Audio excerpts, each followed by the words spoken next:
ए जी चली ना। कहाँ हो? मार्केट जाए के बा। ऊ कहेला? अरे हमके पार्लर जाए के बा।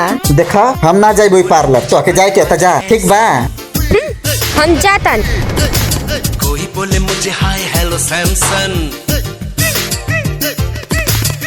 बोले तू चिकना है बड़ा, कोई बोले तुझ में बड़ा है दम, कोई बोले मुझे आजा आजा हैंडसम, कोई बोले मुझे हाय हेलो सैमसन, कोई बोले तू चिकना है बड़ा, कोई बोले तुझ में बड़ा है दम। मैं सबसे बोलूं एक ही बात, का हो गई? ए जी हम अच्छा ना लगत बानी का? हंसत काहे बानी? अरे ऐसन बात ना बाटे, तू बहुत अच्छा लगत आड़ू, वो है तू बहुत अच्छा लगत हो। वो है